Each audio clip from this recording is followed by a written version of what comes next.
بسم اللہ الرحمن الرحیم۔ السلام علیکم ورحمۃ اللہ وبرکاتہ۔ جو 20 ذی الحجہ عید مباہلہ کا دن ہے اور یہ بھی اسلام کے بڑے اعیاد میں سے ایک عید ہے۔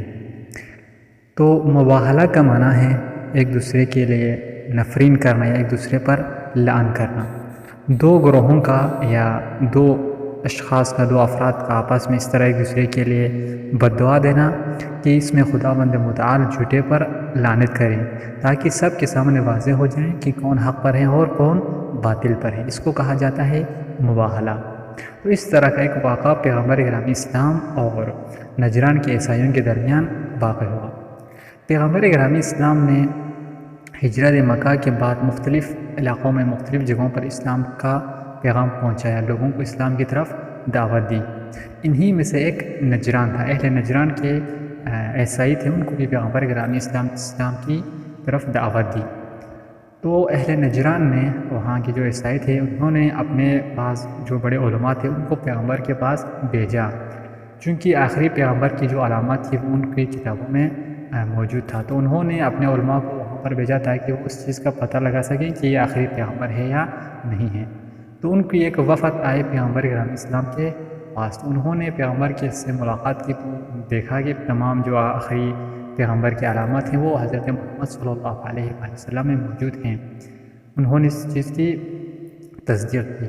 پھر اہل نجران نے پیغمبر گرامی اسلام سے کہا کہ حضرت عیسیٰ کے بارے میں آپ کا کیا رائے ہے، کیا نظریہ ہے؟ یہاں پر پیغمبر گرامی اسلام نے فرمایا کہ عیسیٰ علیہ السلام خدا کا نبی تھا اور لوگوں کو ہدایت کی طرف بلانے کے لیے خداوند متعال نے اس کو مبعوث کیا۔ یہاں پر اہل نجران نے پیغمبر گرامی اسلام پر اشکال کیا کہ پیغمبر کی بات کو ماننے سے انہوں نے انکار کیا۔ ان کا کہنا تھا کہ حضرت عیسیٰ علیہ السلام خدا کا بیٹا ہے، اور ان کی دلیل یہ تھی کہ چونکہ عیسیٰ علیہ السلام کا کوئی باپ نہیں ہے تو خداوند متعال عیسیٰ کا باپ ہے اور عیسیٰ علیہ السلام خدا کا بیٹا ہے۔ یہاں پر پیغمبر گرامی اسلام نے فرمایا کہ عیسیٰ علیہ السلام اگر باپ نہ ہونے کی وجہ سے خدا کا بیٹا ہے تو اس سے تو حضرت آدم علیہ السلام اولا ہے، کیونکہ آدم علیہ السلام کا نہ باپ ہے اور نہ اس کی ماں ہے۔ لیکن اس کے باوجود بھی اہل نجران نے ماننے سے انکار کیا۔ ان کا کہنا تھا کہ ہماری بات ہی سچی ہے اور عیسیٰ علیہ السلام خدا کا بیٹا ہی۔ یہاں پر خداوند متعال نے پیغمبر گرامی اسلام پر آیت مباہلہ نازل کی۔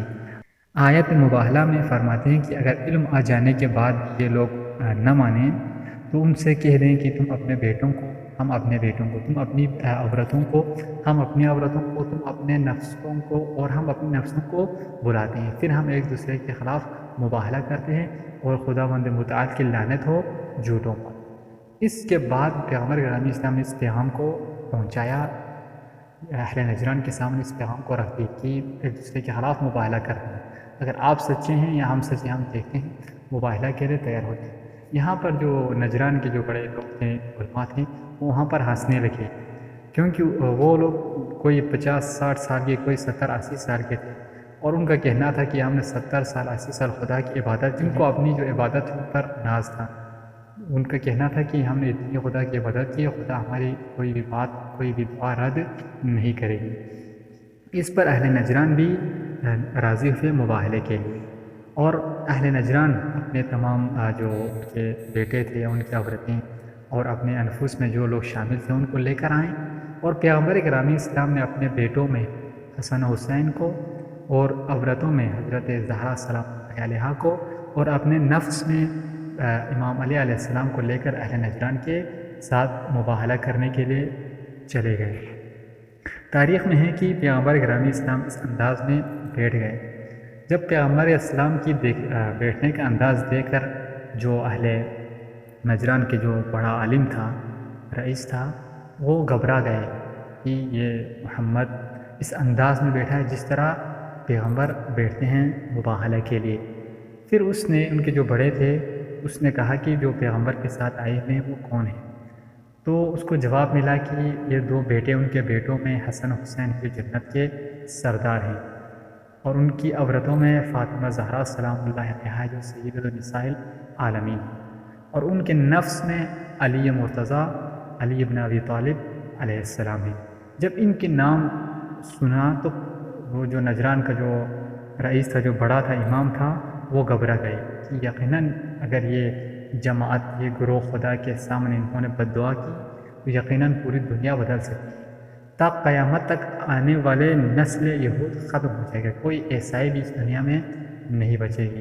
پھر انہوں نے جو ہے نا اپنا ہار تسلیم کر لیا اور انہوں نے پیغمبر گرامی اسلام سے التجا کی کہ آپ ہمارے خلاف بد دعا نہ کریں، بلکہ ہم جزیہ دینے کو تیار ہیں، کیونکہ پیغمبر گرامی اسلام کو یہ مشورہ دیے تھے کہ یا اسلام قبول کر لیں یا جزیہ دیں یا جنگ کے لیے تیار ہو جائیں۔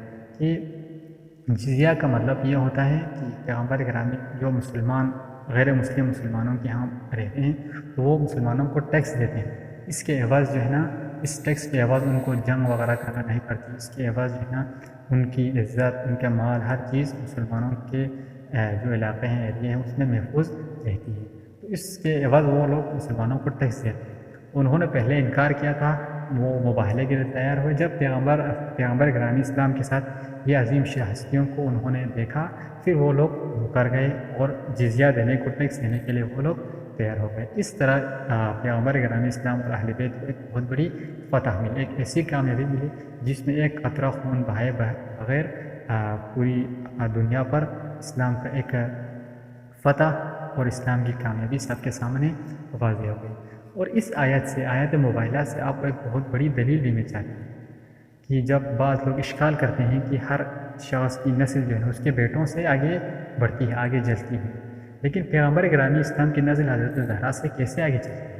یہ ممکن نہیں ہے۔ بعض لوگ اس پر اعتراض کرتے ہیں کہ نعوذ باللہ پیغمبر گرامی اسلام لاوارث ہے، پیغمبر اسلام کا کوئی نسل نہیں ہے۔ تو اس آیت سے آپ واضح کر سکتے ہیں کہ پیغمبر گرامی اسلام نے تمام اہل سنت اور اہل تشیع کے تمام علماء اس پر متفق ہے کہ پیغمبر کے بیٹوں میں کون شامل تھے؟ ابناءنا و ابناءکم، کہ پیغمبر نے کہا ہم اپنے بیٹوں کو لاتے ہیں، تو یہاں پر پیغمبر کے بیٹوں میں کون تھے؟ حسن و حسین تھے۔ یہاں سے ہمیں واضح ہو جاتی ہے کہ پیغمبر کی نسل حضرت زہرا سلام اللہ علیہا سے آگے چلی ہے۔ تو حسنین پیغمبر گرامی اسلام کے بیٹے تھے۔ اس آیت مباہلہ سے یہ بات بھی ہمیں واضح ہو جاتی ہے۔ والسلام علیکم ورحمۃ اللہ وبرکاتہ۔